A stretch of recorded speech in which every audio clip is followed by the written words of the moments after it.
Assalamualaikum warahmatullahi wabarakatuh. Sekarang kita ketemu lagi dengan materi selanjutnya, yaitu tentang lapisan bumi.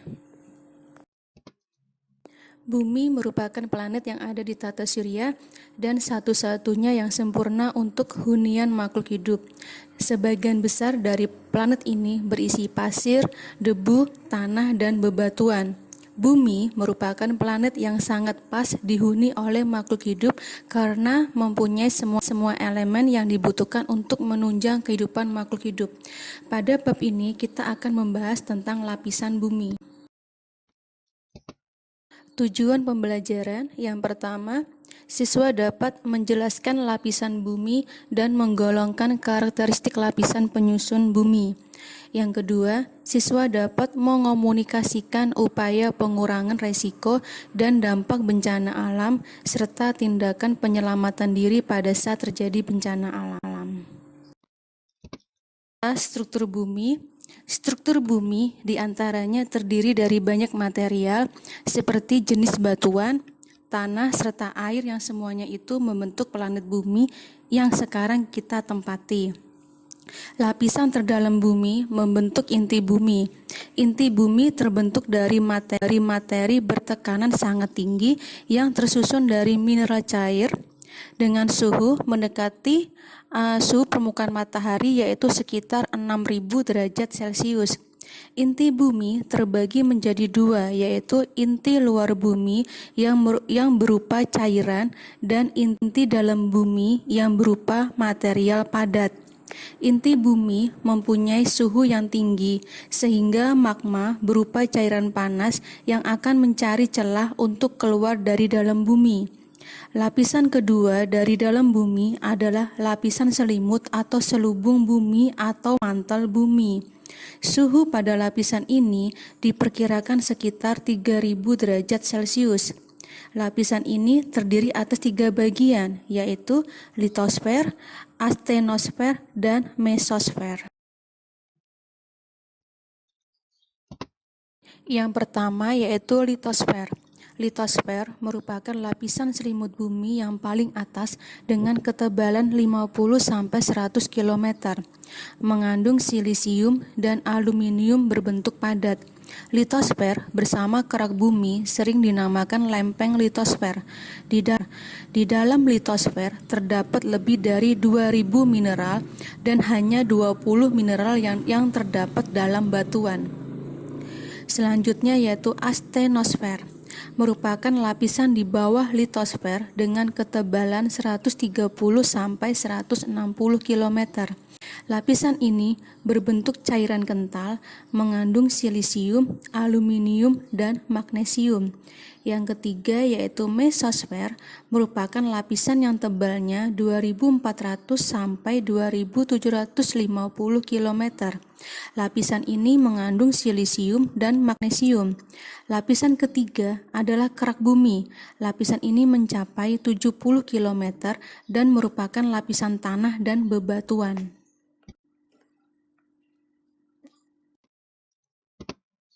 Selanjutnya kita belajar lapisan atmosfer. Lapisan yang lain adalah atmosfer, yaitu lapisan gas yang melingkupi sebuah planet, termasuk bumi, dari permukaan planet tersebut sampai jauh di luar angkasa. Atmosfer berasal dari dua kata Yunani, yakni atmos yang berarti uap dan spaira yang berarti lapisan. Jadi, atmosfer adalah lapisan uap yang menyelimuti bumi. Di bumi, atmosfer terdapat dari ketinggian 0 km di atas permukaan tanah sampai dengan sekitar 560 km dari atas permukaan bumi. Lapisan atmosfer dibagi menjadi beberapa bagian, antara lain sebagai berikut. Yang pertama, troposfer, yang kedua, stratosfer, yang ketiga, mesosfer, yang keempat, termosfer, dan yang kelima, eksosfer. Secara garis besar, atmosfer bumi terbagi menjadi dua bagian, yakni bagian bawah dan bagian atas. Bagian bawah terdiri dari troposfer dan stratosfer, sedangkan bagian atas terdiri atas mesosfer, termosfer, dan eksosfer.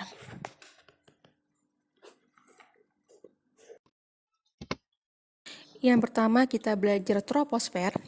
Lapisan ini berada pada level yang terendah. Campuran gasnya paling ideal untuk menopang kehidupan di bumi. Dalam lapisan ini, kehidupan terlindung dari sengatan radiasi yang dipancarkan oleh benda-benda langit lain. Lapisan ini dianggap sebagai bagian atmosfer yang paling penting karena berhubungan langsung dengan permukaan bumi yang merupakan habitat dari berbagai jenis makhluk hidup termasuk manusia, serta sebagian besar iklim berlangsung pada lapisan troposfer.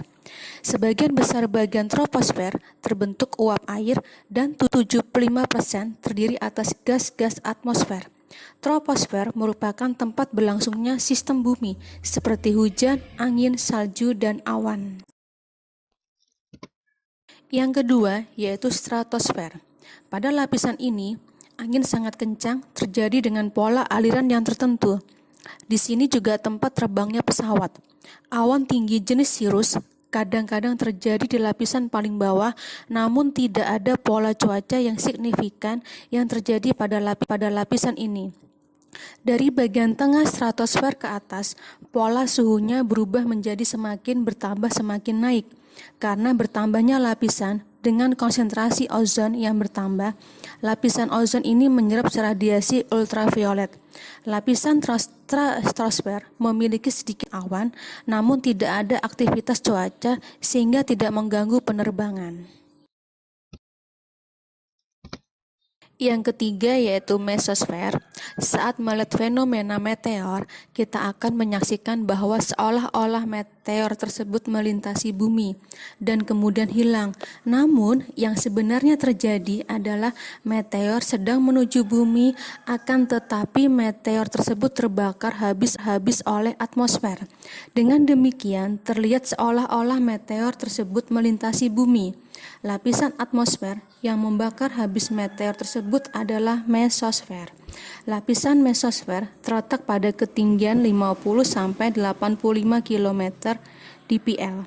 Lapisan ini menjadi pelindung bumi dari benda-benda luar angkasa. Kebanyakan meteor yang menuju bumi akan terbakar habis di mesosfer. Selanjutnya yang keempat yaitu termosfer. Transisi dari mesosfer ke termosfer dimulai dari ketinggian sekitar 81 km. Dinamai termosfer karena terjadi kenaikan temperatur yang cukup tinggi pada lapisan ini, yaitu sekitar 1982 derajat Celcius. Perubahan ini terjadi karena serapan radiasi sinar ultraviolet. Radiasi ini menyebabkan reaksi kimia sehingga membentuk lapisan bermuatan listrik yang dikenal dengan nama ionosfer yang dapat memantulkan gelombang radio. Molekul oksigen akan terpecah menjadi oksigen atomik. Di sini proses pemecahan molekul oksigen dan gas-gas atmosfer lainnya akan menghasilkan panas yang akan menyebabkan meningkatnya suhu pada lapisan ini. Suhu pada lapisan ini akan meningkat dengan meningkatnya ketinggian. Yang kelima yaitu eksosfer. Eksosfer merupakan lapisan atmosfer yang paling tinggi. Pada lapisan ini kandungan gas-gas atmosfer sangat rendah. Batas antara eksosfer dengan angkasa luar tidak jelas. Daerah yang masih termasuk eksosfer adalah daerah yang masih dapat dipengaruhi daya gravitasi bumi. Garis imajiner yang membatasi eksosfer dengan angkasa luar disebut magnetopause. Adanya refleksi cahaya matahari yang dipantulkan oleh partikel debu meteoritik. Cahaya matahari yang dipantulkan tersebut disebut cahaya zodiakal. Yang B yaitu fenomena gunung api. Gunung yang masih aktif memiliki potensi untuk meletus secara tiba-tiba. Beberapa gunung aktif di Indonesia dengan pemandangan indah antara lain Tangkuban Perahu, Bromo, Semeru, Merapi, dan Anak Krakatau. Gunung berapi terbentuk akibat pertemuan dua lempeng bumi. Bagian lempeng yang tenggelam memasuki lapisan astenosfer akan mencair karena suhu bawah lempeng bumi yang sangat tinggi. Bagian cair tersebut akan menambah magma dalam perut bumi. Oleh karena magma yang terbentuk tersebut memiliki berat jenis yang lebih kecil daripada berat jenis batuan sekitarnya, maka magma akan terdesak hingga naik ke permukaan bumi. Magma yang mencapai permukaan bumi disebut lava. Lava dan abu yang meledak dari waktu ke waktu akan menumpuk dan membentuk gunung berapi. Erupsi adalah proses keluarnya material-material dari dalam bumi dan fragmen-fragmen batuan yang diakibatkan oleh letusan gunung berapi. Erupsi gunung api merupakan bagian dari proses vulkanisme. Berikut ini merupakan material hasil erupsi. Yang pertama, magma, yaitu cairan pijar yang terdapat di dalam bumi. Yang kedua, lava, yaitu magma yang keluar ke permukaan bumi. Yang ketiga, litosfer, yang merupakan lapisan batuan. Yang keempat, gas vulkanil adalah gas yang dikeluarkan gunung berapi pada saat meletus. Yang kelima, hujan abu, yaitu material yang sangat halus yang disemburkan ke udara saat terjadi letusan. Yang keenam, awan panas adalah hasil letusan yang mengalir bergulung seperti awan. Yang ketujuh, lahar adalah lava yang sudah bercampur dengan material pasir, batu, dan air. Lahar dibedakan menjadi dua, yaitu lahar panas dan lahar dingin. Lahar panas adalah lahar yang baru keluar dari lubang kepundan atau kawah gunung berapi, sedangkan lahar dingin adalah lahar yang telah mengalami proses pendinginan dan telah bercampur dengan air. Yang C, fenomena gempa bumi. Gempa bumi adalah peristiwa bergetarnya bumi akibat pelepasan energi dari dalam bumi. Terjadinya perubahan energi panas yang menyebabkan pergolakan inti bumi menjadi energi kinetik, sehingga mampu menekan dan menggerakkan lempeng-lempeng bumi. Energi kinetik yang dihasilkan tersebut dipancarkan ke segala arah berupa gelombang-gelombang gempa bumi sehingga efeknya dapat dirasakan sampai ke permukaan bumi. Menurut teori lempeng tektonik, permukaan bumi terpecah menjadi beberapa lempeng tektonik yang besar. Lempeng tektonik atau lempeng litosfer merupakan bagian dari kerak bumi yang keras dan mengapung di atas astenosfer yang cair dan panas. Hal tersebut mengakibatkan lempeng tektonik merupakan tempat-tempat yang memiliki kondisi tektonik yang aktif, yang menyebabkan gempa bumi, gunung berapi, dan pembentukan dataran tinggi. Macam-macam gempa. Ada 3 macam gempa berdasarkan sebab terjadinya. Yang pertama, gempa runtuhan. Terjadi karena turunnya atau runtuhnya tanah, biasanya terjadi pada tambang yang berbentuk terowongan-terowongan, pegunungan kapur, atau lubang. Yang kedua, yaitu gempa vulkanis, terjadi karena pengaruh yang ditimbulkan oleh meletusnya gunung api. Yang ketiga, gempa tektonik, terjadi karena gerak ortogenetik. Gempa ini sering mengakibatkan perpindahan tanah, sehingga gempa ini disebut gempa dislokasi. Akibat gempa bumi. Gempa bumi yang dahsyat mengakibatkan berubahnya susunan lapisan bumi. Jika dengan gempa bumi menimbulkan retakan tanah yang hebat, maka akan menyebabkan susunan profil tanah berubah. Pembalikan lapisan yang semula berada di atas akan berada di dalam, bahkan ada di lapisan paling bawah. Pembalikan massa tanah secara besar-besaran ini, jika ditinjau dari aspek perkembangan, tanah akan lebih mudah kembali lagi. Oke, yang selanjutnya yaitu tindakan untuk mengurangi bencana. Bencana alam merupakan serangkaian peristiwa yang dapat menyebabkan ancaman dan gangguan bagi kehidupan manusia. Bencana dapat disebabkan oleh faktor alam maupun faktor manusia. Penanggulangan bencana dapat dikelompokkan menjadi tiga. Yang pertama, pencegahan sebelum bencana. Terdapat 2 hal yang harus dilakukan sebelum terjadi bencana atau pra-bencana, yaitu kesiapsiagaan dan mitigasi. Kesiapsiagaan terdiri dari kegiatan membuat sistem peringatan dini, menyusun cara pemeliharaan logistik, dan melakukan pelatihan terhadap personil tim penyelamat. Selain itu, perlu juga dilakukan perencanaan tentang rute evakuasi. serta langkah-langkah dalam proses pencarian, dan penyelamatan korban bencana. Sedangkan mitigasi, yaitu semua kegiatan yang bertujuan untuk menurunkan skala bencana yang diprediksi terjadi di masa yang akan datang. Yang kedua, penanggulangan saat bencana. Serangkaian kegiatan yang harus